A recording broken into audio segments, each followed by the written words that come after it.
우리 처음에 시작할 때 인사 안 한 거 아셨어요? 아 그래요? 안 했나요? 네, 안 했어요. 그러면 그거까지 녹화를 하고 마무리하죠. 일단 마무리하면서. 삼김쇼 시작하겠습니다. 반갑습니다. 반갑습니다. 아이고 정말 오랜만에 뵙는 네, 것 네. 같습니다. 그동안에 많은 일이 예, 네.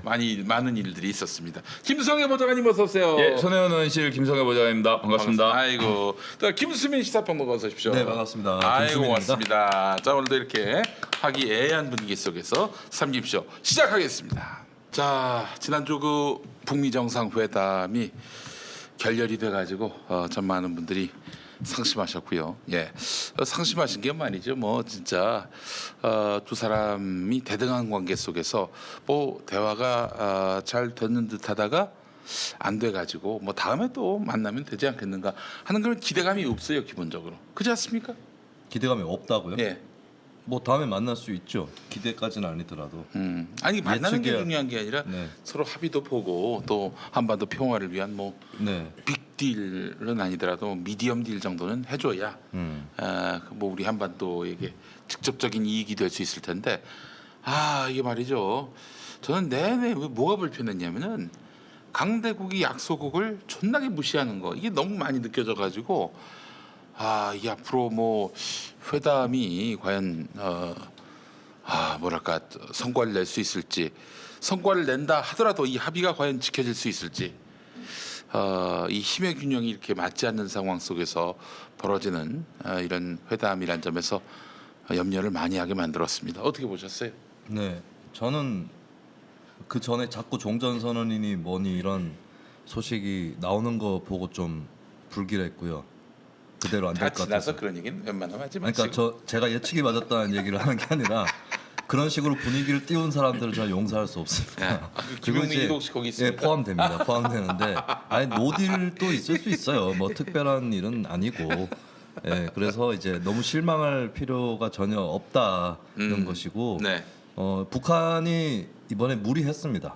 무리했다? 예, 그 대북 제재를 풀어달라는 부분인데 아니 근데 그 이제 대북 제재 지금 풀어달라는 내용들은 얘기가 달라요. 미국은 뭐 다 아니, 풀어달라고 그게 했고. 중요한 문제가 아니라 이제 네. 그 범위는 네. 뭐 미국에서 뭐라고 하든 간에 범위는 어느 정도 북한에서 얘기한 범위 그게 맞다고 봐요. 북한이 설명한 부분이 맞는데 그 대북 제재들은 사실 풀렸을 때 중국한테 좋은 제재들입니다. 그러니까 북중 교역에는 도움이 되는데 미국 입장에서는 제재 자체를 푸는 거에 대한 부담이 있는 데다가 뭐 중국이나 좋은 짓 할 수는 없는 거고 그리고 거기 더해서 1차 회담 때 트럼프가 김정은한테 말린 거다라는 평가도 있었기 때문에 이번에 그렇게 쉽게 합의를 해줄 만한 그런 사항은 아니었던 것이고 아마도 중국 측에서 그 대북 제재 관련한 부분을 북한하고 같이 상의하지 않았나 싶었는데 글쎄요 일부러 결렬될 뭐 수도 있다라고 생각했다면 모르겠으나 이번에 딜을 어느 정도 하려고 했다면 그것은 오판이었다.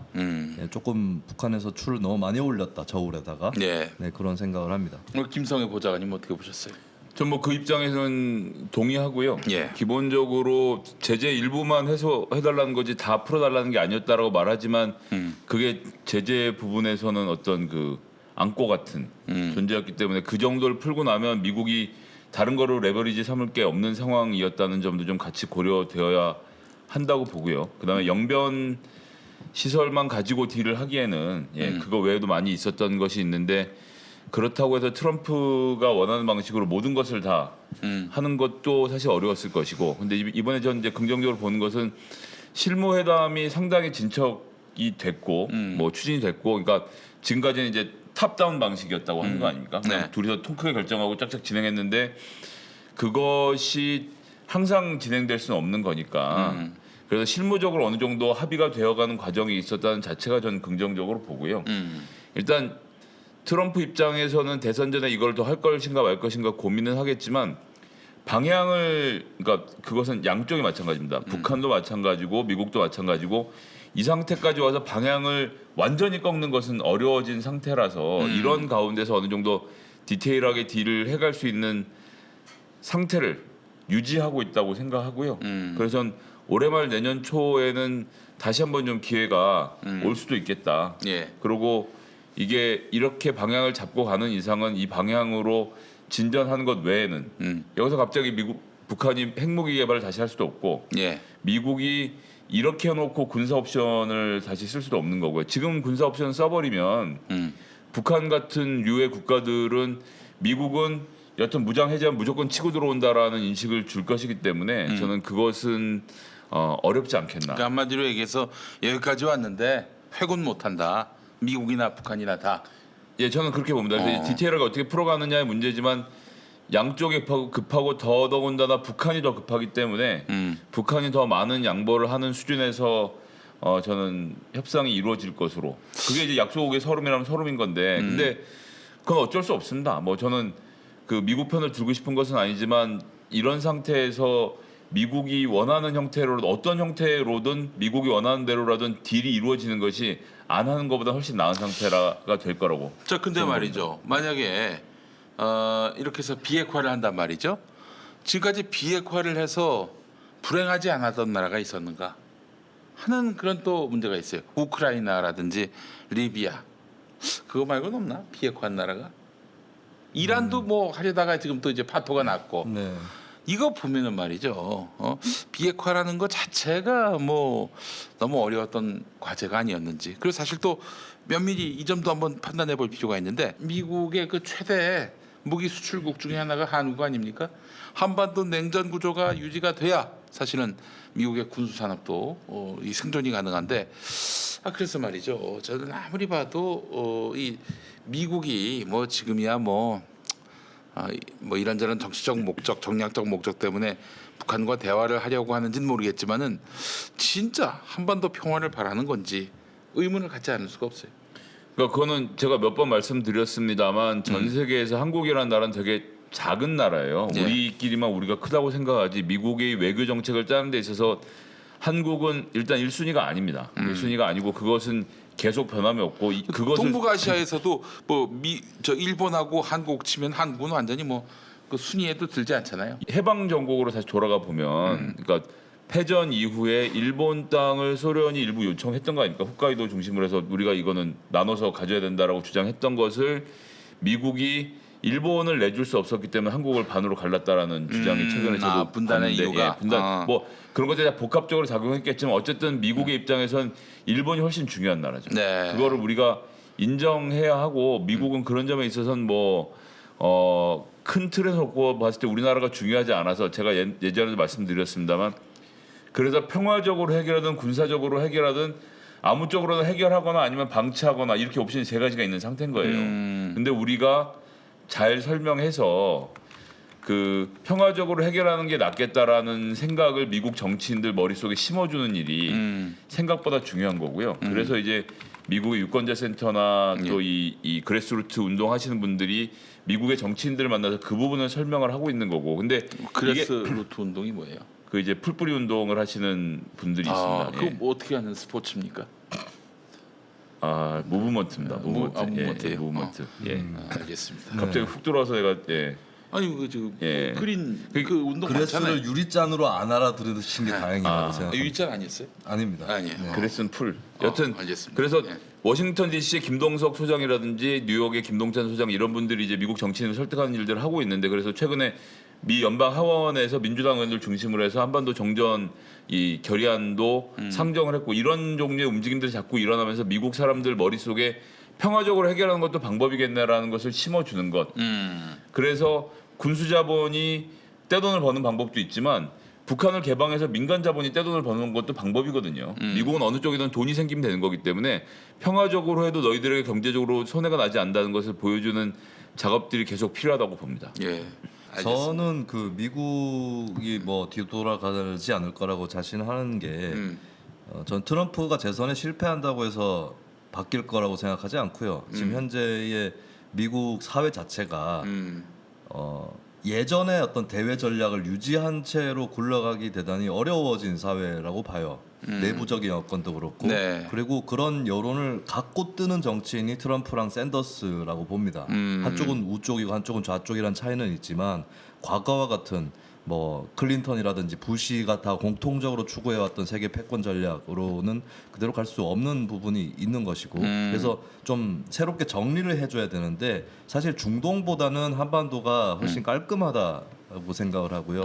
그리고 아까 비핵화 부분 얘기 나왔지만은 북한은 리비아나 우크라이나가 갖지 못했던 여건을 갖고 있어요. 주변국이라고 하는 좀 완충 작용도 있을 수 있고 그리고 예전에 한국 전쟁을 경험을 다들 해봤기 때문에 극단적 상황으로 가는 것에 대한 두려움이라든지 차마 거기까지 갈 수 없는 그런 것들이 뭐 북미 중일 다들 있을 거라고 봅니다. 러시아도 마찬가지고 그런 차원에 있는 데다가 또 중국하고 미국이 지금 이제 무역 전쟁 포함해서 굉장히 갈등을 하고 있는데 이 상태에서 북한을 중국 품으로 밀어 넣어주는 그런 선택을 미국이 저는 할 리 없다고 보고 그 포석 그 전반적인 전략 차원에서도 북한은 대단히 중요한 그런 위상을 갖고 있는 나라가 될 것이며 트럼프가 사라진다고 해도 그다음 정치인들이 그것을 그 전략을 갖고 갈 수는 있겠다. 다만 트럼프라는 굉장히 독특한 정치인이 나왔기 때문에 그 길을 앞서서 뚫었을 뿐이지 트럼프가 이제 없어진다고 해서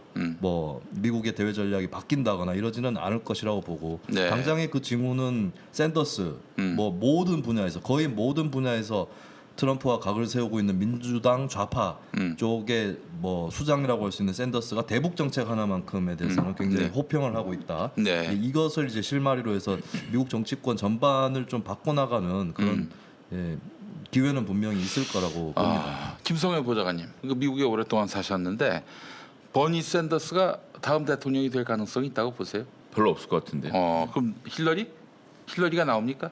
안 될 것 같은데 힐러리도. 그럼 누가 될 것 같아요? 이제 젊은 사람들 많이 나왔고 지금 뭐 당장 대선 표를 짜긴 좀 어려운데 뭐 여러 인물들이 등장해서 각축을 벌이는 가운데 한 사람이 올라올 것 같아요. 지금 당장 누가 이니셔티브를 완전히 주도권을 쥐고 지금 뭐 다음번은 내가 할 거라고 할 수 있는 사람은 없어 보이네요. 사실 미국 민주당 인사 중에 샌더스, 힐러리, 오바마 말고는 아는 사람이 없어요. 지금 유력 주자로 엘리자베스 워런이 떠오고 있죠. 엘리자베스? 네. 영국 사람 그 아니에요? 표정 그렇게 지으시면 제가 약간 두렵습니다. 무슨 얘기가 나올까요? 영국 사람 아니에요? 아닙니다. 아니? 네. 알겠습니다. 저는 이제 지난주에 자유한국당 전당대회도 어느 정도 맞춘 기세를 몰아서 주목하고 있는 미국 대선 차기 주자는 줄리안 카스트로라는 사람이에요. 네, 그분을 좀 눈여겨 보시면 좋겠네요. 샌더스라든지 미국 민주당 좌파 쪽이 대권을 잡기에는 아직 많이 이르다고 생각을 하고요. 네, 조금 다른 인물이 나오지 않을까. 그 이제 워런도 저도 뭐 특히나 가계부채 문제라든지 경제 문제에 있어서 전문가이기 때문에 상당히 가능성이 있다고 보는데 이 사람의 심리라는 게 있어요. 저는 뭐 이거 뭐 좀 이상한 주장이기도 하지만 보시면 미국 사람들이 처음에 백인들만 쭉 계속 백인 남자만 대통령을 시켜왔잖아요. 힐러리랑 오바마가 경쟁하는데 오바마를 택했단 말이죠. 왜 그랬나를 생각해 보면 여러분들 아시는 분들 많겠지만 미국에는 흑인 남성의 투표권이 백인 여성의 투표권보다 먼저 생겼습니다. 그렇죠. 노예제가 끝나갈 무렵에 어쨌든 남자거든. 그 남자를 먼저 주고 그 다음이 여자한테 순서가 넘어가도록 설계가 되어 있는데 100년도 안 된 걸로 알고 있어요. 여성한테 뭐 투표권이 1900 지금 제가 정확히 날짜 모르겠지만 그것도 상당히 강력한 여성들의 저항운동 끝에 투표권을 획득하게 된 건데 제가 드리고 싶은 말씀은 백인 남성이 하던 것을 흑인 남성이 했잖아요. 그러면 백인 여성이 한번 할 수도 있고 근데 백인 여성이 안 하고 백인 외 인종의 여성이 먼저 할 가능성은 제가 보기에는 그거는 그 사람들의 정서상 받아들여지지가 않을 것이다라는 생각이라서 다음번에는 언제가 될 것 같아 백인 여성이 먼저 하고 그 다음번에는 히스패닉 남성 그 다음번에 히스패닉 여성이나 흑인 여성에게 기회가 돌아가지 않겠나. 근데 인구 구성으로 보면 히스패닉이 지금 엄청 치고 나오고 있기 때문에 그러니까 이제 거기에 중남미에서 이민 온 분들도 많고 이분들이 또 글쎄 그 천주교 신자들이 많아서 그런지 그런 영향인지 모르겠지만 어쨌든 애를 엄청 낳아요. 미국의 출산율을 떠받치고 있는 건 다 이민자들인데 천주교는 피임이나 낙태를 금하고 있어요. 금하고 있고 실제로 그렇게 하는 경향도 좀 있고 해서 그들의 유권자 수가 엄청나게 폭증을 하고 있는 것도 있기 때문에 중남미의 출신의 정치인들 그러니까 2세 3세들이 자리를 잡아갈 거라고 생각하는데 저는 그런 순서의 흐름을 미국 사람들이 말은 하지 않아도 좀 갖고 있지 않나라는 말씀 좀 드려보겠습니다. 알겠습니다. 그러면 백인 여성 차례라는 건가요? 그런 식으로 놓고 봤을 때 백인 여성이 할 가능성이 좀 있다라고 보여지는 거죠. 그 엘리자베스 워터는 워런인가요? 뭐 하여튼 예. 발음이 네. 워러라고 누가 썼어? 저기가 맞겠지. 네. 네. 그렇게 청취- 네티즌들을 신뢰하십니까? 청취자 중심의 방송. 네. 그 엘리자베스 워런이 남자예요, 여자예요? 여자입니다. 여자예요. 네. 그럼 될 수 있겠네. 그런데 나는 그래도 오늘 보니까 41% 트럼프가 재선됐으면 좋겠다. 이거 보면서 다음에 또 트럼프가 한 번 더 해먹겠구나 하는 그런 생각이 들었습니다. 뭐 민주당이 나오면 찍겠다 48%지만은 지금 후보가 가시적으로 이렇게 확 드러난 사람이 없으면은 저는 다음에는 또 여전히 그 트럼프가 되지 않겠는가. 어쨌거나 지금까지는 파퓰리즘이 기승을 부리고 있기 때문에 그렇게 근데 이제 요번에 그 코엔 나와서 청문회 하고 이러면서 측근들이 돌아서서 불기 시작한 내용들에서 뭐가 나오는지를 봐야죠. 그러니까 당장 내일 투표하면 제가 보기엔 그냥 그 누가 나오더라도 이 트럼프가 될 가능성이 높은데 예. 트럼프가 지금까지 해놨던 잘못들이 드러난다면 네. 조금 양상이 달라질 수도 있겠다는 생각이 한편으로 있고 이명박 때 봐서 알겠지만 그 무슨 잘못을 하더라도 예, 트럼프도 마찬가지입니다. 무슨 잘못을 하더라도 처음부터 그 사람을 깨끗해서 뽑은 거 아니거든요. 실제로 이명박에 대한 잣대가 달라요. 그렇잖아요. 네. 이명박 씨가 과거에 좀 구리게 살았고 뭐 진짜 형사적 범죄를 저질러도 다 용서해 줬지 않습니까? 네. 트럼프도 잣대가 다를 것 같아요. MB 같은 잣대를 아마 들이댈 것 같습니다. 근데 뭐 지난번 선거 나오면서 워렌이 본인이 쓴 책을 읽어 보면 이제 이 부채 문제를 중심으로 해서 가계 부채 뭐 이런 문제들과 어렵게 사는 사람들의 아젠다를 중심으로 좀 움직이는 정치인이기 때문에 미국 경기가 지금 뭐 그렇게 좋지도 않고 해서 그런 측면에서 좀 워렌도 상당히 자기 컬러가 있고 자기 세력이 있는 정치인이라고 생각해서요. 정확히 지금 여론조사 추이를 본 건 아니라서 함부로 말씀드리긴 어려운데 컨텐츠 있는 정치인이라는 말씀 좀 드리고 싶습니다. 알겠습니다. 자, 미국 대선 향후에 그 민주당이 집권하더라도 뭐 트럼프가 진전시킨 그런 한반도 정책을 계승할 거라고 봐야 됩니까? 아니면은 또 트럼프처럼 전 정권 뭐했냐 이런 식으로 해가지고 전 정권이 만든 걸 다 그냥 헝클어뜨리고 무시하고 그렇게 갈 거라고 보세요. 외교 정책에 있어서는 그 기본적으로 외교 정책을 운영하고 있는 팀을 정권이 바뀌더라도 그 기조는 잘 바꾸지 않아요. 그러니까 이제 그 싹가라 없는 분야도 있지만 외교 정책 분야는 예전에 있던 전문가들 그냥 그대로 두고 가기 때문에 갑자기 정책을 틀 가능성은 높지 않다라는 점이 하나 있고요. 그 볼턴이 계속 갑니까? 볼턴이 계속 가는 지경까지는 안 가겠죠. 여튼 그 기저에서 외교 정책을 짜고 있는 팀들은 그걸 굉장히 존중해주는 문화가 미국에 있어서 대선 결과에 따라서 막 확확 바뀌지는 않는데 문제는 민주당이 평화를 사랑하고 민주당이 한반도의 평화를 원하는 세력이다 이렇게 할 수는 없습니다. 이렇게 이해하시면 안 됩니다. 네. 그들에겐 그냥 되게 작은 나라의 문제이기 때문에 아직 입장이 제대로 정해지지 않았다는 점을 좀 분명히 아셔야 될 것 같습니다. 공화당이나 민주당이나 우리를 조스로 보는 건 뭐 똑같은 것 같습니다. 네, 뭐 예, 그렇게라도 봐주면 고맙겠네요. 조 아닙니까 그럼? 저도 아니죠. 그래요? 네. 이 사람 너무 심하네. 우방인데 그래도 명색이 우방 무슨 우방? 우방이. 네. 그건 우리가 보기에 그런 거예요. 그들 눈에는 그냥 되게 작은 나라예요. 되게 작은 나라. 어떻게 하면은 우리를 어떻게 하면 안 무시할까? 그냥 핵 개발 그래서 북한이 한 거 아닙니까? 북한의 핵 개발도 그런 거예요. 그러니까 나를 봐줘하고 핵 개발한 거예요. 실제로 우선순위 외교의 우선순위에 너무 안 올라오니까 핵 개발을 해서 우선순위에 올라서 트럼프가 지금 처음으로 얘기를 하는 거 아닙니까? 그래서 그거를 간파한 오바마는 개무시 전략, 이른바 전략적인 내로 나갔던 것이고, 네. 그건 모르니까 생깐 거고. 모르니까 생각한 네. 거예요. 무지가 있죠, 확실히. 잘 몰라요, 미국 사람들이 북한이나 한반도에 대해서. 그 지금 트럼프가 어떻게든 북미 대화를 이어가는 거는 우리가 오바마보다는 낫다 이런 걸 보여주기 위한 것이고. 북이 핵을 개발해서 코앞까지 떨어지니까 이걸 해결해야 네가 대통령이지 않느냐는 요청을 받으니까 그럼 내가 통 크게 해볼게 이렇게 했던 거죠. 그 직전까지는 실제로 군사 옵션을 쓰려고 했던 거 아닙니까 미국이 트럼프 행정부 하에서. 예. 그러다가 계속 말씀드리지만 이게 무슨 이 사람들이 정확하게 어떻게 하겠다라는 그림을 갖고 하는 게 아니에요. 한반도 문제 이게 중요 순위 안 올라와 있거든요. 갑자기 올라오니까 제가 보기엔 반쯤 즉흥적으로 야 그럼 뭐 한번 내가 만나볼게 이렇게 했을 가능성도 저는 배제할 수 없다고 봅니다. 그래요. 알겠습니다. 자 이제 북한이 말이죠. 네. 어떻게 그 전략을 취해야 됩니까? 제 생각은 예. 이제 이번에 영변 플러스 알파 얘기 나올 때 저도 그렇고 ICBM인가 알파가 그걸 올려놔야 되나 이렇게 생각을 했는데 이번에 이제 영변 외 핵시설 얘기가 나온 거잖아요. 예. 근데 저는 좀 의문인 거는 북한에서 그 얘기를 듣고 놀랐다라고 트럼프가 얘기를 했는데 얼마 전에도 보도가 됐지만 미국의 정보력과 과학기술로 충분히 영변 외에 있는 핵시설에 대해서 알아낼 수 있고 혹시 그 네, 놀랐다는 특히 원심 게 네. 놀랐다는 게 지금 왜 이 얘기를 꺼내? 그것도 되고 네. 아니 이거밖에 몰랐어? 미국이 어? 네. 아니 이거 세계 최강 정보 대국인데 네. 우리가 숨겨놓은 게 한두 군데가 아닌데 네. 여기만 어떻게 하나 더 왔나? 있는데 이러면서 이번에도 이제 보도를 통해 속속 조금씩 더 드러나고 있죠. 근데 원심 분리기라는 게 전기도 많이 먹고 그걸 감추기 대단히 어렵습니다. 예. 그래서 북한이 미국이 이거를 알 거라고 하는 사실을 몰랐을 것 같지 않고요. 놀랐다면은 왜 지금 그 얘기를 꺼내?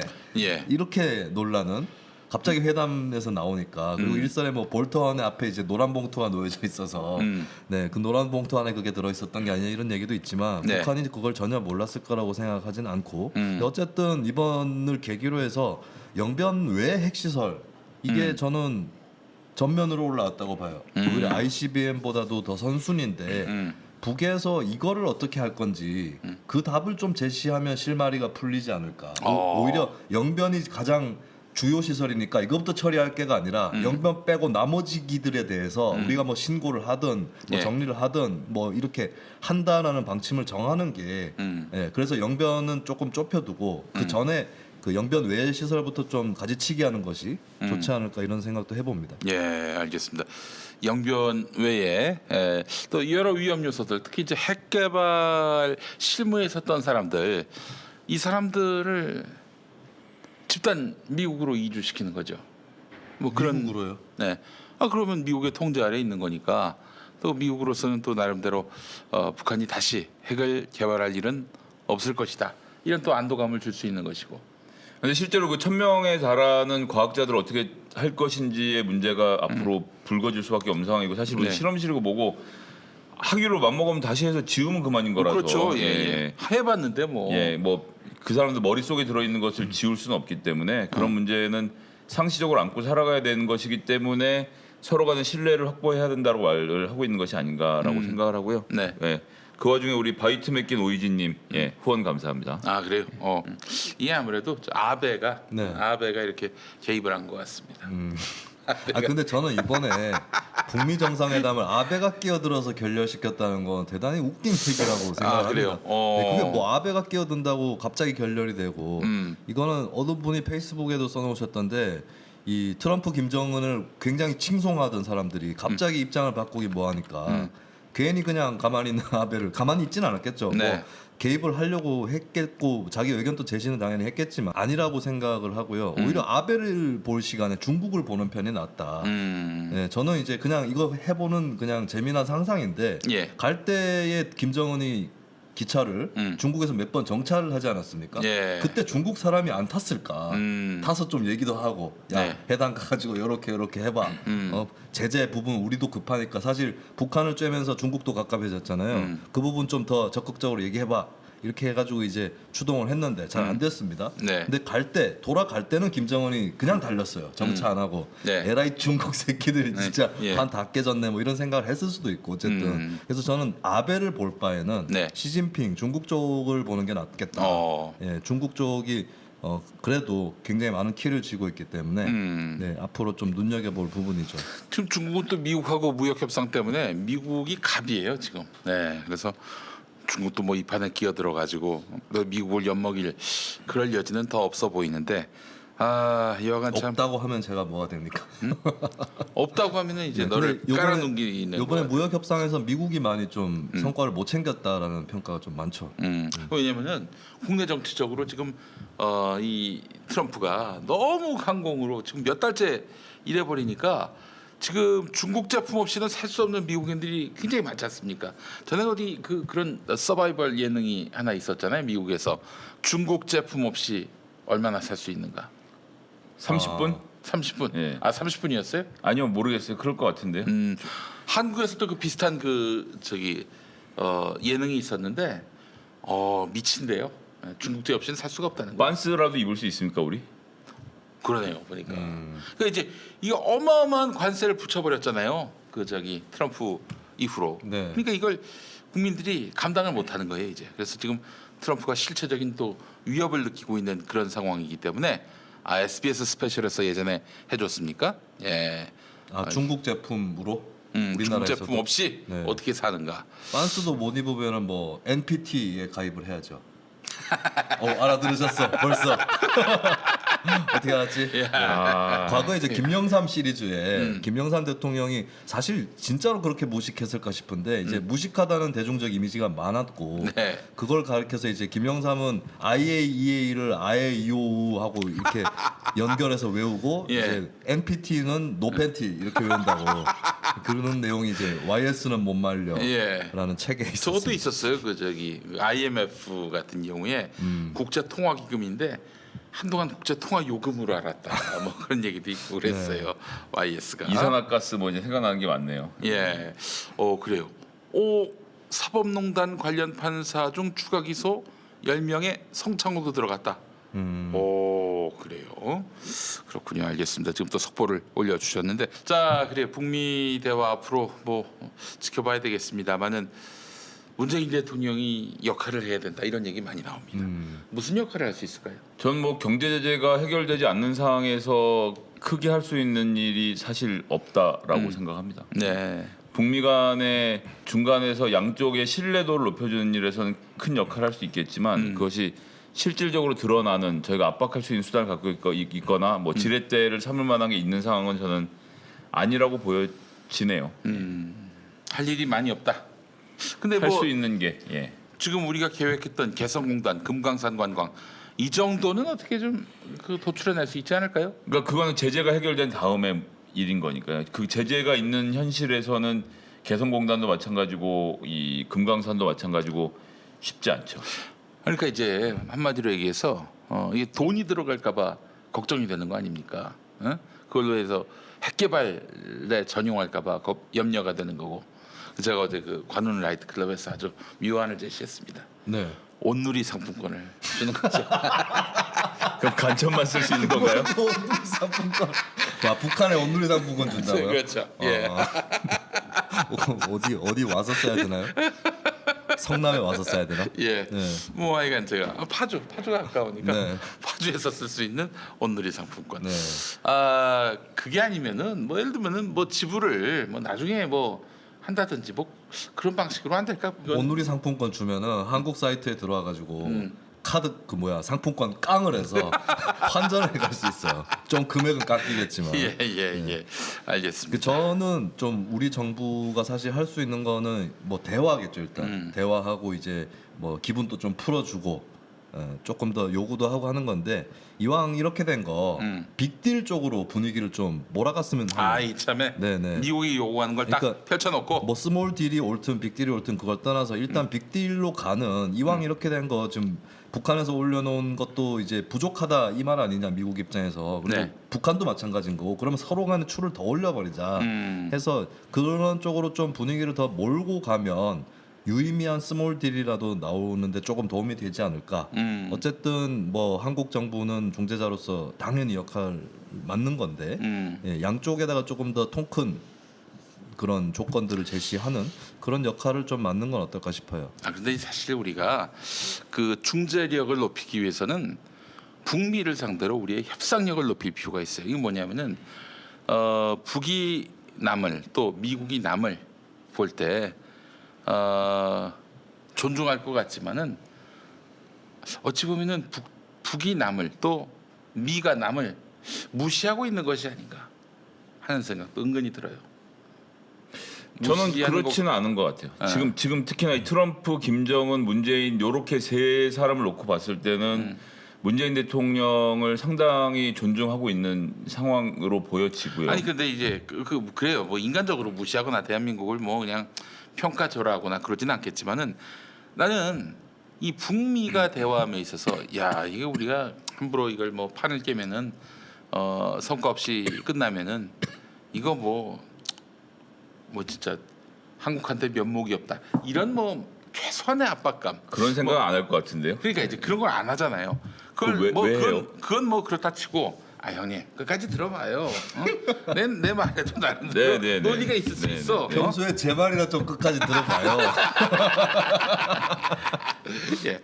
아니 이럴 때 뭔가 딱 나서서 중재를 했을 때 북한도 이 문재인 대통령 말을 또 트럼프 대통령도 문재인 대통령 말을 새겨 듣지 않을 수 없는 어떤 모종의 그 이 자석 같은 끌어당김. 이거 뭐라고 그러죠?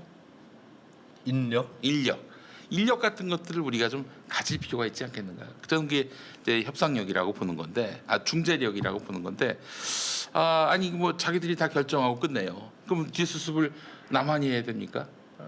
그렇지 않기 때문에 이거 뭐 말을 너무 돌려서 했습니다만은 미국한테 할 말하고 개성공단 금강산 관광 우린 지도 나가겠습니다. 그 저기 북한의 핵개발 전용 그 있을 수 없도록 우리가 철저히 감시할 테니까 그건 우리가 할 수 있게 해주셔.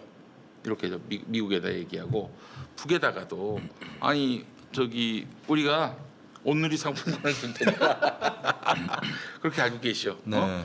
일단 하는 게 중요하잖아. 그렇게 하는 게 중요하지. 지금 시작하는 게 중요하지.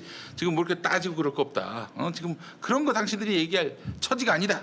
이러면서 일단 좀 어느 정도 권위를 갖고 이 북미 대화 국면에서 중재자로서 자기 어떤 그런 이 이니셔티브를 만들어 나가야 하지 않겠는가 하는 생각이 들었어요. 상품권이 내 사무실 책상 위에 놓여져 있다는 것. 뭐 이렇게 되는 겁니까? 예, 아무짝에도 쓸모없는 온누리 상품권이 책상 위에 쌓여가는. 예. 그래 참 지금 너무나 우리가 이게 뭐 강 건너 불구경하듯이 보고만 있는 것 같아서 답답한 마음에 그런 말씀을 드리고 있는 겁니다. 아니겠죠. 뭐 한국 정부도 여러 가지 채널을 가동할 테고, 네, 중재자 역할은 지금까지 잘 해왔기 때문에 뭐 앞으로도 잘 될 것이라고 생각합니다. 네. 김수민답지 않은 그런 네. 아주 그 뭘까 아침마당 같은 결론입니다. 아 그런가요? 예. 저는 중국이 너무 싫어서 다 중국을 잘하는데. 싫어해요. 네, 지금 중국이 좀 마음에 들지 않네요. 왜 마음에 안 들어요?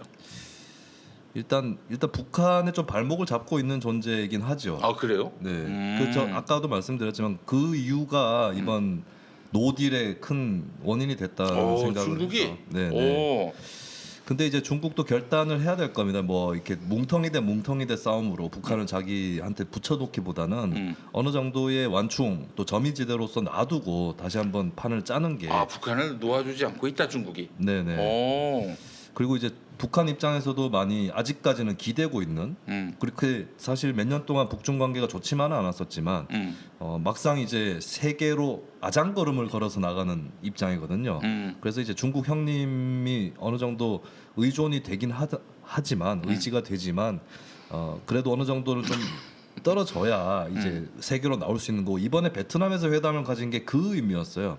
어떻게 보면 중국도 굉장히 민감하게 받아들일 수 있는 부분인데 트럼프가 베트남 모델 얘기하면서 북한이 베트남처럼 잘 될 수 있다라고 얘기한 것은 베트남처럼 그러니까 베트남하고 중국도 거리가 있지 않았습니까? 사이가 안 좋아요. 그래서 이제 북한이 중국 뒤에 이렇게 반쯤 숨어 있지 말고 얼른 성큼 걸어 나오너라 이런 신호였기 때문에 중국 입장에서도 아직까지 좀 정리되지 않은 좀 놔주기 싫어하는 그런 부분들이 있고 또 이번에 또 중국의 그냥 민원 중국의 수건을 해결하는데 이제 제재 해결 부분을 썼기 때문에 그런 부분에서 아직까지 중국이 좀 더 준비가 덜 됐다고 봐요. 예, 어떻게 보세요?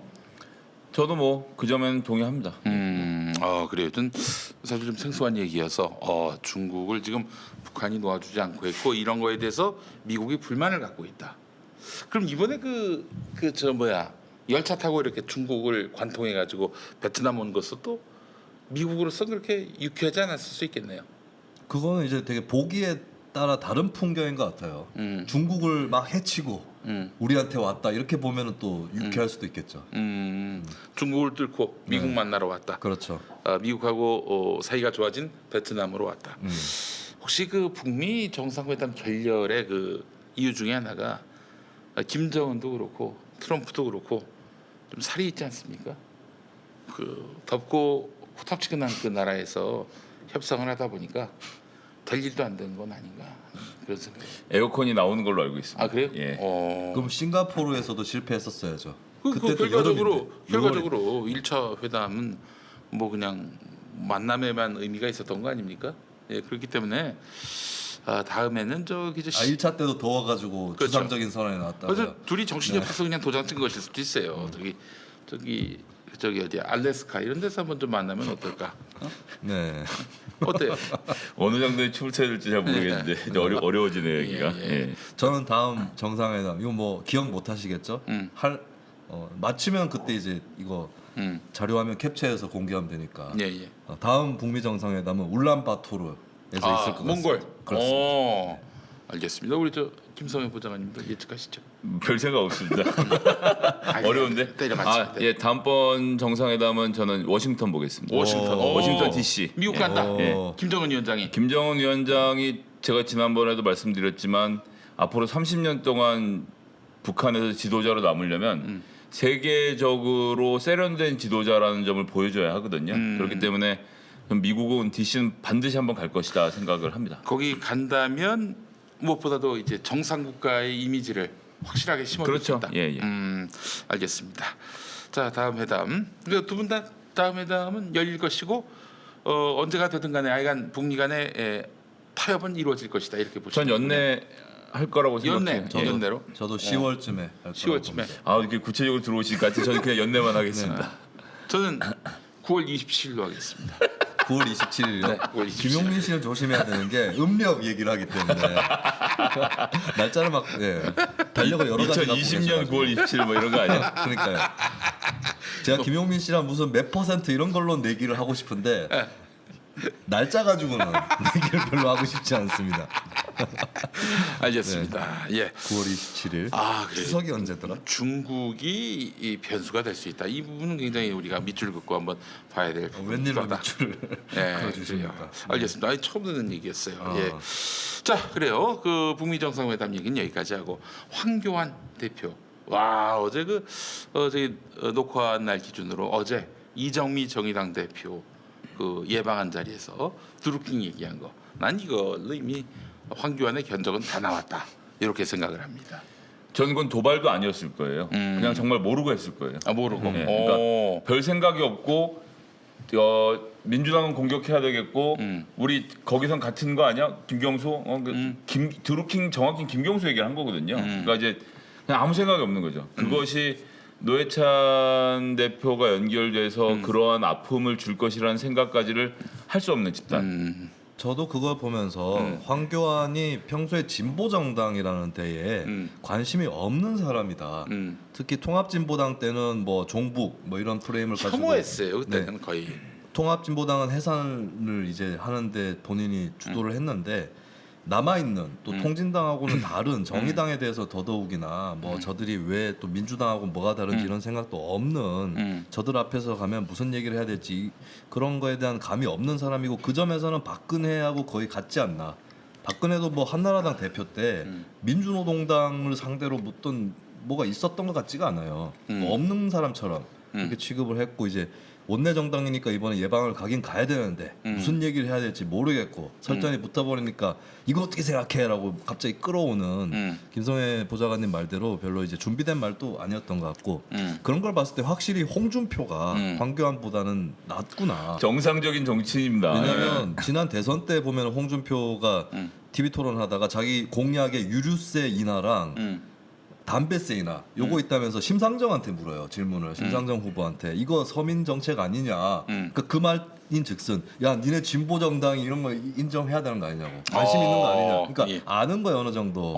본인이 진보 정당하고는 각을 세우고 있지만 그러니까 심상정 대표가 이제 그걸 또 승인해주면 안 되니까 또 그쪽 입장이 뭐 세금 인하 입장도 아니고 근데 이제 담배세는 박근혜 그 새누리당 정권에서 올려놓고 이제 와서 내리겠다고 하냐 이렇게 딱 카트를 치죠. 그러니까 그때 또 홍준표가 두 번째 카드가 준비가 되어 있는 거예요. 그 모든 것이 그래 베베 꼬여가지고 이 포퓰리즘 공약은 이제 그만 내시면 좋겠어요. 모든 것이 그래 베베 꼬여가지고 베베 꼬인 게 어떻게 아니라 이거 준비된 카드였다고 봅니다. 왜냐하면 야 이것 봐라 한국의 좌파 새끼들은 하여튼간에 성질이 꼬여가지고 인정 안 한다. 김용민 씨가 저보고 싸가지 없는 입진보라고 얘기하는 거랑 비슷한 프레임인 거죠. 그래서 야 이거 홍준표가 준비해왔다 이거. 심상정 이렇게 나오면 예. 넌 그냥 이제 베베 꼬였어 이렇게 치는. 예, 근데 황교안한테는 그런 플레이는 불가능하다. 예, 입력되어 있는 삐리삐리 하면서 이제 입력되어 있는 메시지 외에는 이상한 게 막 튀어나오거나 뭐 그런 것이 이번에 또 이정미 대표와의 만남에서 보여준 것 같습니다. 이 한국의 그 보수들은요 패를 다 까면 큰일 납니다. 우리 홍준표 형이 그렇게 저평가받는 이유가 패를 너무 많이 깠어 그 형이. 어? 제주를 너무 많이. 그 사실 박근혜 승리의 이유가 뭡니까? 박근혜가 그 당에서 넘버원이 된 이유가 뭐예요? 패를 다 안 깠기 때문에 그렇습니다. 아 그게 다 깐 걸까? 뭔가를 숨기고 있는 듯한 다 그런- 깠는데 우리는 네. 많은 사람들은 이제 안 깠다고 믿은 것일지도 모르죠. 네, 황교안 씨가 저기 시장 가가지고 했던 말이나 이런 거 보면은 야 참 준비가 안 된 사람이구나. 시장 경제 얘기하면서 시장에 가는 이거는 무슨 발상인지 모르겠어요. 그리고- 몸으로 하는 아재 개그잖아요. 그 시장, 네, 그거는 이제 뭐 오히려 골목 상권을 살리겠다, 정부가 개입해야겠다 이 메시지인데 사실 황교안의 메시지는 정부가 개입해서 망가뜨렸기 때문에 시장은 놔둬야 된다는 거였잖아요. 네. 그러면서 시장에 가가지고 시장 경제 얘기를 살려보겠다. 하는 걸 보면서 제가 눈과 귀를 의심했습니다. 이거 몸으로 하는 아재 개그다 이거. 네. 자, 이건 뭐 황교안은 뭐 견적이 다 드러났는데 박성민 정치 컨설턴트 그분이 지난 대선 때 우리 안철수 쪽에 좀 계셨나? 그렇죠. 국민의당 경선 때 아, 그 좀 나는 그 형님이 이해를 할 수 없어. 박성민 씨는 민주당 쪽 컨설팅은 잘 안 하는 것 같아요. 근데 약간 비껴서 뭐 약간 자유한국당 내의 일부라든가 아니면 국민의당, 바른미래당 정도의 당이라든가 네. 이쪽을 일부러 하는 것 같아요. 제가 굉장히 그 귀담아 듣는 그 정치 컨설턴트인데 이분이 지금 대한민국 유권자를 이렇게 분류를 했습니다. 아, 태극기 그야말로 친박근혜 이쪽은 20% 고정이야. 그리고 대략 한 30%가 중도 보수. 그리고 절대 민주 진보 전통적인 민주당 지지층, 정의당 지지층 이건 한 30. 그리고 나머지 20은 중도 보수인데 민주당에 대해서도 마음이 열려 있는 이런 층. 그러니까 지금 보면은 그 30, 20 민주 진보와 또 중도 이 50%가 현재 문재인 대통령 지지층을 형성하고 있고 저쪽 20% 대한애국당하고도 호환이 가능한 그 20%와 나머지 30%. 그래서 문재인 대통령 최고 지지율이 한 80%까지 나온 적이 있었잖아요. 네네. 그러니까 이 중도 보수까지 다 끌어안았을 때가 한 80%였고 그러나 어쨌든 문재인 대통령이 저 대한애국당 쪽까지는 끌어오기는 쉽지 않다. 이런 얘기란 말이죠. 저는 다음 대선쯤 되면은 다음 총선 때쯤 되면은 이 80%가 결국 민주당 쪽으로 쏠리지 않겠는가 이렇게 봅니다. 왜냐, 이 지금 20, 30, 20, 30 이렇게 돼 있잖아요. 네네네. 그러니까 저기 뭐야 친박 태극기 20, 극우부터 극우 그거부터 20, 하면 예 그렇죠. 그리고 여기는 또 보수 한 30, 중도 20, 그리고 진보 30 이렇게 돼 있단 말이죠. 그러니까 진보하고 이 중도 이쪽은 뭐 다음에 또 영원히 뭐 자유한국당 찍을 것 같지 않고 요 30% 안에서도 이 한국당이 최대한 가져갈 수 있는 표가 대략 한 10% 정도라고 봅니다. 나머지 20은 뭐 한국당이 다 쓸어간다 하더라도 30% 갖고 어디서 뭘 합니까? 저는 불가능하다고 봅니다.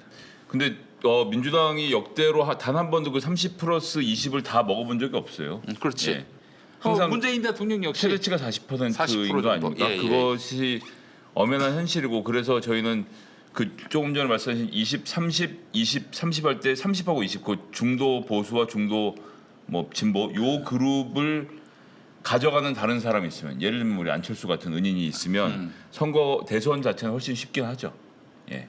있어야 싶다. 그러니까 1대1로 붙으면 박근혜가 잘해서 저는 박근혜가 대통령이 됐다고 생각하는데 거기서 핵심이 뭐였냐면 보수 진영 단일 후보였다는 점. 역대로 그런 선거가 없었거든요. 항상 누군가 그 제3의 보수 인물이 나와서 선거를 망치곤 했는데 박근혜는 그걸 싹 정리하고 출마했다는 점에서 저는 선거를 이겼다고 생각하고 다음번 선거에서는 그런데 이제 지금 분석하신 대로 대한애국당 등에서 이 태극기 보수의 마음을 결국 얻어야 되겠다라고 황교안이 생각해서 연설 그렇게 하고 한 거 아닙니까? 예. 지금 그래서 사무총장도 사무총장을 한성교가 하고 대변인을 박근혜의 입이었던 민경욱 의원이 맡았잖아요. 네. 이 자체는 태극기를 정치적 실체로 인정하고 여기에 표를 얻기 위해서 노력하겠다는 건데 예. 이러면 민심이 떠나거든요. 그렇지. 예, 근데 민심은 떠나는데 어쨌든 모든 정당이 그렇지만 기본 지지 세력을 다져놓은 다음에 이걸 확장해 나가야 되는데 여긴 너무 확장성이 없다는 문제가 예. 있어서 그러니까 저는 극우 20에다가 플러스 10 정도가 자유한국당이 확보할 수 있는 표의 최대치다.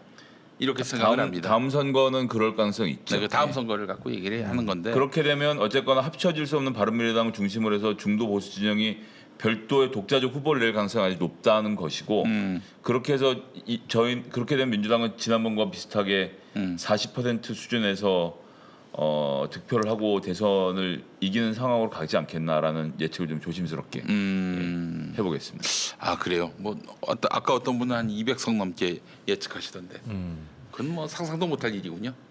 근데 총선은 좀 다르죠. 대선은 그렇고 총선은 이제 제일 중요한 것은 이해찬 대표가 얼마나 개혁 공천을 하느냐가 되게 중요한 이게 지금 잔치상에 차려져 있잖아요. 출마하면 이길 것 같거든. 예. 이러면 꼭 사달이 납니다. 이상한 놈들 나오고 뭐 이번에 퇴출되어야 될 정치인들이 퇴출 못 되고 이러는데 그렇지. 그 점에 있어서 이해찬 대표가 얼마나 역할을 해주느냐가 사실 되게 중요하다고 보여지고요. 몇 번 말씀드렸지만 저는 이해찬 대표가 그런 역할을 할 거라고 생각을 하고 예.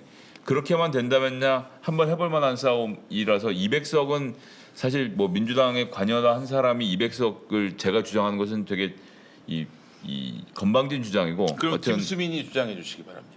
근데 200석은 좀 힘들 것 같긴 해요. 그러니까 예. 뭐 특유의 유권자들 균형 심리나 이런 게 있어서.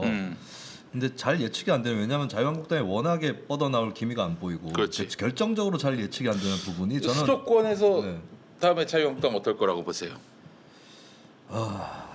굉장히 힘들죠. 이미 구조적으로 지난 총선과 지지난 총선을 보면 크게 패배했거든요. 자유한국당이 수도권에서. 예. 자기들이 과반 의석을 얻을 때 2012년 총선에서도 많이 밀렸었습니다. 그렇기 때문에 구조적으로 안 그래도 힘든데 지금 이런 상황에 몰리면 쉽지 않다라고 보여져서 근데 제가 현재 정치판 구도를 이해하기 결정적으로 어려워진 부분은 사실 바른미래당이에요. 왜냐하면 바른미래당이 좀 유능한 정당이면 지금 치고 올라와야 됩니다. 그렇죠. 예, 근데 못 하고 있어요. 그래서 이렇게 되면 그냥 민주당으로 다 가나? 이렇게 쏠림이 돼서 진짜 200석이 나오는 거 아닌가 이런 생각도 저는 없진 않거든요. 근데 이제 이런 건 있습니다. 좀 투표율이 많이 높진 않을 것 같아요. 다음 총선이. 네, 60% 조금 밑으로 떨어질 가능성도 있어 보이고. 지난 지방선거는 몇 프로 나왔죠? 63인가 63. 60% 넘었고 네, 지난 총선이 56, 7% 정도 나왔던 걸로 기억이 납니다. 그것도 낮은 투표율은 아니었다고 하는데 네. 근데 이제 좀 약간 손을 떼시는 유권자들이 제법 있어서 지난 지방선거보다 낮은 투표율이 나오지 않을까 예, 그런 예측은 해보고요. 지난 지방선거는 너무 충격이었어요. 서울하고 경기도에서 자유한국당 극소수당이 됐습니다. 원내 교섭단체도 구성을 못했어요. 그런 놀라운 일이 또 발생할 수 있지 않겠는가? 저는 그 가능성을 네. 예의주시하고 근데 이제 있거든요. 지자체 선거는 사실 저런 건 있어요. 그러니까 나온 사람이 누군지 몰라서 당보고 찍어야 되거든요. 예. 그런데 국회의원 선거는 국회의원 본인의 이름이 있으면 또 버틸 수 있는 여지가 있기 때문에 지방자치 선거처럼 싹 쓸어 먹기는 쉽지 않고 게다가 이제 정권 후반기로 가면서 정권에 대한 평가 부분이 포함될 것이라서 예. 그렇게 만만하게만 볼 선거는 아닐 거라고 봅니다. 민주당 인사라서 또 그렇게 얘기하시는 거예요. 보니까. 예, 뭐 당연하죠. 예. 호랑이는 토끼 한 마리를 잡을 때도 네. 발걸음 소리를 죽이고 네, 살살 접근하는 것이기 때문에 민주당 또 관계자로서는 당연히 하실 수밖에 없는 얘기라고 보죠. 내가 200석 먹겠습니다 이렇게 하면 얼마나 웃겨요. 그럴 자격도 없지만. 그러면 예. 한국의 트럼프가 되는 겁니다. 요 부분만 딱 잘려가지고 200석 먹겠어. 요 부분만 딱 잘려가지고 이제 나가는 거 아닌가. 네, 조중동에서. 그리고 저는 자유한국당에 대한 얘기 좀 드리고 싶은데 이번에 이제 당직 인선했는데 친박이 많다. 그런 얘기가 나오고 있잖아요. 예. 근데 그래서 저는 그냥 친박 위주로 갈 거라고 생각은 하지 않고요. 왜냐하면 김정은 같은 경우도 군부를 장악하는데 굉장히 공을 들였단 말이죠. 그럼 군부를 장악했다는 이유가 북한이 강경 노선으로 간다라는 결론을 낳는 건 아닙니다. 오히려 가기 위해서라도, 그러니까 노선을 전환하기 위해서라도 반발할 만한 세력들을 미리 장악해 놓는 것이 중요한 거거든요. 근데 저는 이제 자유한국당 전당대회 자체도 비박계가 지지 않은 선거였다고 보고요. 왜냐하면 비박계가 오세훈, 황교안 양쪽으로 분산 배팅을 하기도 했고 또 김진태 대 오세훈 승부에서 오세훈이 이기기도 했고 또 당직 문제에서도 비박계가 당장에 뭐 연정하는 것처럼 파트너로 황교안 체제에 들어가는 것보다는 당내 제1야당으로 좀 물러서 있는 것도 나쁘지 않아요, 비박계한테도. 그래서 이제 황교안 입장에서도 저는 어느 정도는 뭐 굉장히 바보들이 아닌 이상 자유한국당 내에서도 다음 공천 앞두고 친박 몇 명을 쳐내는 컷오프들이 있을 거라고 보는데, 그 전에 그 국면을 만들기 위해서는 일단은 범친박 계열을 좀 안정적으로 잡아놓고 그 다음에 이제 외연을 확장하는 수를 펼치지 않을까 해서 이번 당직 인사 자체가 뭐 황교안이 그냥 친박 쪽에 눌러앉기로 했구나라고 생각 들지는 않아요. 네, 아니 저는 저기 다음 자유한국당 공천의 최대 그 뭐랄까요 악재는 황교안 대표라고 봅니다. 그때까지 가서 공천권을 행사할지는 의문이지만 만약에 그렇게 된다면은 그 엄청난 욕망의 용광로에서 설 자리가 없어요. 저는 사실 진짜 총선 출마에 목숨 건 사람들 보면서 지옥이 따로 없구나. 그런 느낌을 받았습니다. 언제 받으셨어요? 2012년에 받았습니다. 본인은 좀 쉽게 되지 않으셨나요? 매우 쉽게 됐죠. 부전승 비슷하게. 부전승도 아니죠. 뭐 네. 그냥 뭐 전략공천이었으니까 거기서 5명의 후보들이 나오려고 어떤 분 같은 경우에는 아파트를 팔았어요. 전 선거에서 아파트 팔고 네. 집도 없는 상황에서 또 이번 선거를 위해 그야말로 억척스럽게 모았지. 그런데 안 됐어요. 그 분이 또 그 다음 선거에 국민의당 후보로 나왔어요. 또 안 됐어. 참 너무 안타깝더라고요. 그렇게 그런 욕망을 조율하고 조정하고 때에 따라서는 막 그렇게 자기 왜 공천 안 주냐고 네. 그냥 우통 벗고 대자로 누운 사람을 이렇게 세워가지고 정신 차리라고 이러면서 뭐 그 사람으로 하여금 수긍하게끔 만들 만한 리더십이 과연 황교안한테 있느냐? 없지 절대. 그 전에 저 출마했을 때 박지원 의원이 그때 오셨어요. 최고위원이었는데 그 왜 저기 뭐야 저기 아파트 팔아가지고 했던 그 정치인 그 양반이 그 자기 아들까지 다 데리고 와가지고 엎어버렸어요. 우리 사무실에서 딱 이 박지원 형이 딱 두 눈 부라리면서 민주당에서 이게 뭐하는 짓이야? 그냥 바로 네. 그 자리에서 평정이 됐어요. 야 카리스마 죽이더만 보니 진짜. 그렇게 하고 민주당을 나가 버렸어요. 나중에 이 당 밖에서는 이런 짓을 해야겠다. 이러면서. 하여튼 뭐 그나서 이제 그거 보면서 참 이건 진짜 세상에 할 수 있는 일은 국회의원이지만은 당 지도부 특히 총선 공천 때 당 지도부가 되면은 이거는 뭐 정말 악마 취급받고 원수 취급받을 그런 각오를 해야 되겠다. 근데 그 악마 역할의 행동대장이 사무총장이거든요. 전 뭐 김수민 평론가님 말씀 이제 그런 부분에서 좀 반발이 있는 게 한선교가 맡은 이상, 그건 뭐 친박 위주로 공천을 하겠다는 의사 외에는 다른 얘기를 하기 어려운 그런 대가리들이 아니야. 내가 봤을 때는 황교안이나 네. 한선교나. 그런데 제가 자유한국당 대충 마치지 않았습니까? 네. 그러니까 그 대가리는 황교안이 혼자 굴리는 대가리가 아니라 제가 결정적으로 못 맞힌 게 김진태 씨발 % 나온다. 이렇게까지 했으면 딱 맞아떨어지거든요. 그러면 오세훈이 한 30 몇 % 나오는 거죠. 이러면 딱 맞아떨어지는 건데, 그러니까 제 예측보다 오세훈 표 더 많이 나왔어요. 그런 것도 있고 이제 거기도 이제 돌아가는 머리들인데 한성교 총장은 조금 약간 그냥 친박도 아니고 범친박 정도인 것이고 이제 어느 정도 뭐 저는 김진태 컷오프 가능성 꽤 있다고 봐요.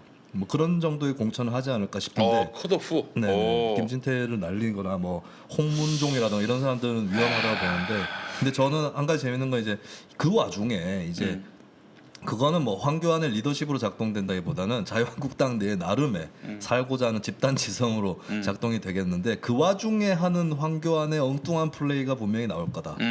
예를 들면 비례대표 2번으로 자신을 셀프를 올린다거나 네, 김종인처럼 네, 그래서 저 황교안 비례 2번 카드도 나올 수도 있다. 그러니까 저는 김성애 보좌관님처럼 연내에 황교안이 주저앉을 가능성을 곰곰이 생각해 보니까 꽤 높을 것 같긴 해요. 근데 만에 하나 총선까지 대표로 남아 있다면 이상한 엉뚱한 얘기가 분명히 나온다. 그래서 황교안 자기 비례 2번 가야 된다라고. 그래요. 뭐 그런 얘기할 수도 있겠다는 생각이 듭니다. 민주당 공천 어떻게 보세요? 나는 이것도 아주 아수라판이 될 것 같습니다. 아 그래요? 될 것 같으니까. 네. 근데 뭐 예를 들어서 지금 이제 장관 인사를 하는 중 아닙니까? 예. 그래서 뭐 구체적 이름을 거론해도 되는지 모르겠지만 예를 들어 문체부의 우상호 의원, 예.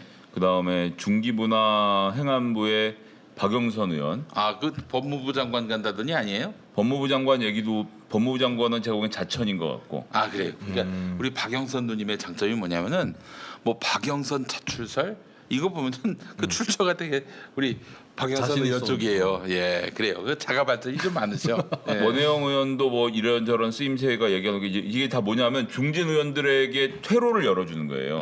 이번에 장관 들어가면 다음번 선거 나가리거든요, 무조건. 야, 그렇지. 예. 그런데 이거라도 받고 나갈래? 약간 이런 게 있는 거죠. 그런데 이제 조금 전에 말씀드린 우상호, 박영선 의원은 앞으로는 국회의원으로보다는 서울시장 등 이제 자치단체를 노릴 거란 말이죠. 그래서 정권 말기까지 같이 장관을 하고 그다음에 2022년 지방자치선거에 출마를 하겠다는 계획을 세울 수 있다는 거예요. 예. 근데 하여튼 1억은 저럭은 세상에 제일 좋은 건 국회의원이거든요. 근데 계속 여기서 버티고 있기가 민망하다라는 상황에 대한 공감대가 있다는 거예요, 당 안에. 특히 386들은 40대부터 정치를 시작해서 환갑이 안 됐는데 4선, 5선 혹은 지역에서 20년씩 정치를 해서 본인들이 이거보다 더 큰 정치를 할 게 아니면 여기에 버티기 어려워진 상황이 자꾸 만들어지고 있다는 거죠.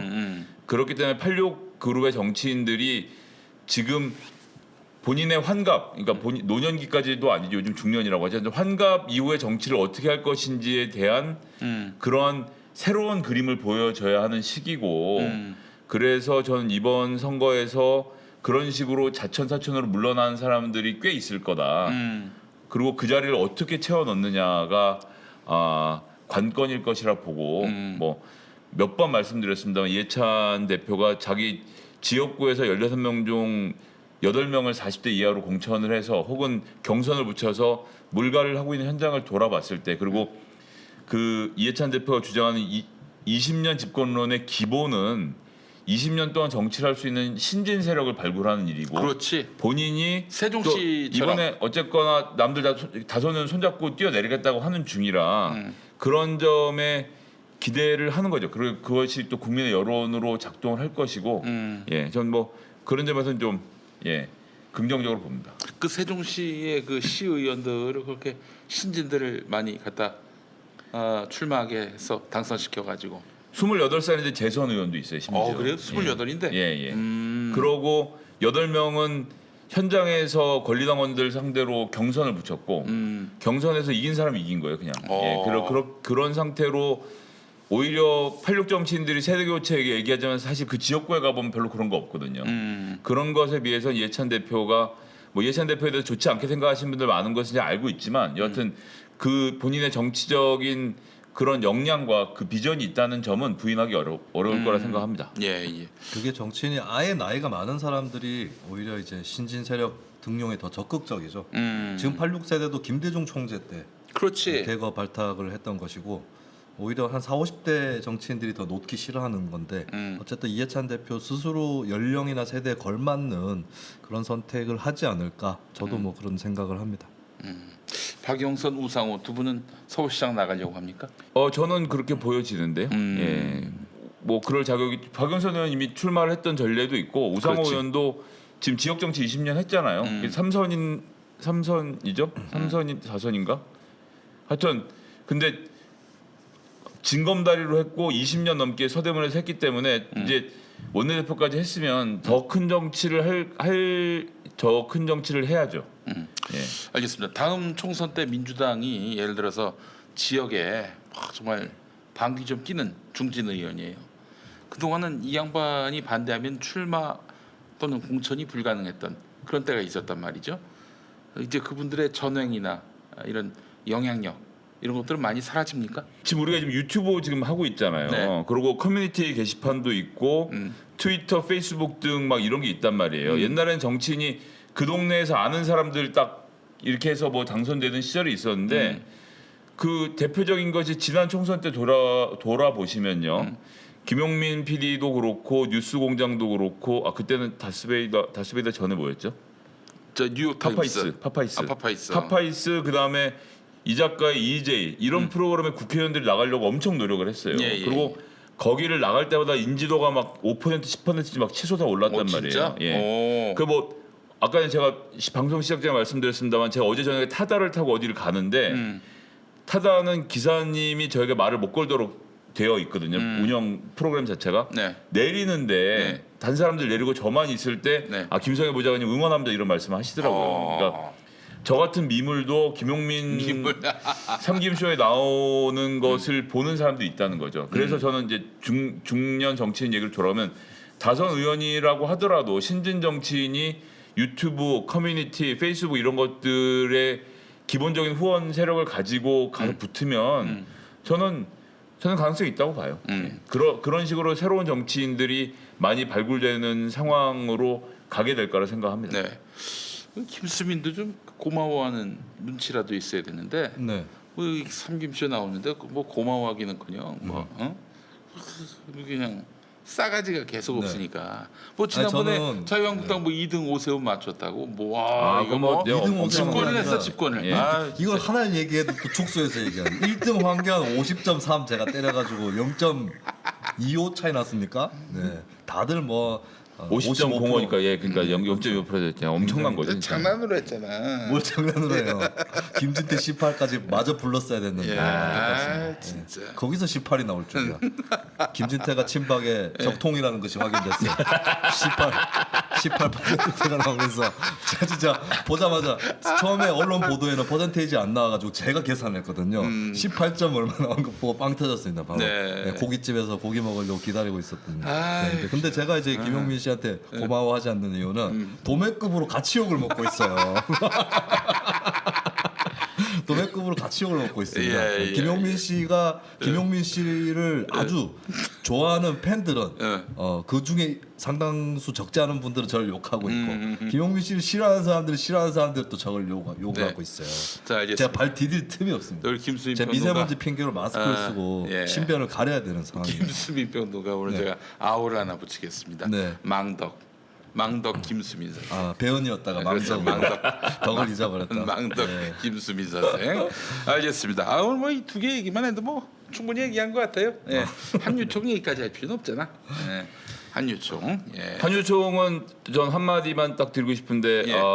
최대 수혜자는 어쩌다 보니 유은혜 장관이 됐다. 그래요? 유은혜 장관 이걸로 당장 장관이 물러나기도 어려워졌고 계속 이 문제 뿌리 뽑아야 되는데 사실 불지르긴 박용진 의원이 질렀는데 지금 중심은 이제 유은혜 장관으로 몰리고 있어서 심지어 어디서는 뭐 교육부 장군 소리까지 나오는데 장관이 아니라. 어쨌든 이게 대통령부터 시작해서 큰맘 먹고 시도하는 정책인데 한유총 100기를 줄 수밖에 없는 상태였고 지금 뭐 서울시에서 단체 허가 취소한다는 얘기 나오다가 말다 하고 있는 그러니까 나오다가 갑자기 취소했잖아요. 예. 전 그래 단체 취소해야 된다고 봅니다. 이런 산적무리들은 끝까지 해소를 해서 끝을 보여줘야 그렇지. 다음부터 이렇게 안 하기 때문에 예. 그렇기 때문에 전 한유총이라는 단체는 해산시키고 다시 자리를 잡는 방법을 택하는 것이 맞지 않겠나. 나는 저 굉장히 좀 황당했던 게 나경원 네. 아버지가 사학재벌 아닙니까? 네.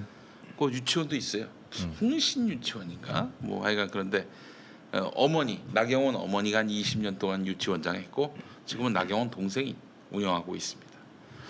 근데 계약 연기 투쟁에 동참하지 않았어요.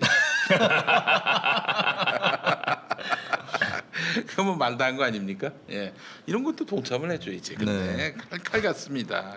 예, 그래요. 그게 이제 비박이 살아가는 방식 아닐까? 그렇지, 비박이 살아가는 방식이에요. 그런 처세술이야. 그런 포지션에 있는 사람들이. 예. 저는 오다가 아까 라디오에 예. 자유한국당 백승주 의원이 나와서 네. 대담 중에 이런 예. 말 하더라고요. 예. 그쪽도 한유총을 뭐 옹호하지는 못했는데 한유총도 우리 국민입니다. 이런 얘기를 하더라고요. 자유한국당 백승주 의원이. 그래요. 그동안에 자유한국당이 블랙리스트니 뭐 통진당 해산이니 했던 그런 식으로 탄압했던 사람들에 대해서도 그 태도를 한번 가져봐라. 네, 그들도 우리 국민이라는 거. 네. 네, 그 얘기를 좀 해주고 싶습니다. 아 그래요. 방금 전에 조희연 교육감이 확실히 허가 취소한다. 아, 네. 낙장불이. 그러니까 그래야죠. 예. 사단법인의 설립 허가 취소 보니까 이제 취소가 되면은 한유총의 재산을 뭐 알아서 매각하고 이게 아니라 통째로 다 저기다 서울시 교육청에다가 인가해 준 곳에다가 이렇게 돌려줘야 됩니다. 네. 그 평화나무 사단법인 여기가 만약에 취소된다 서울시를 통째로 다 이 재산이 귀속됩니다.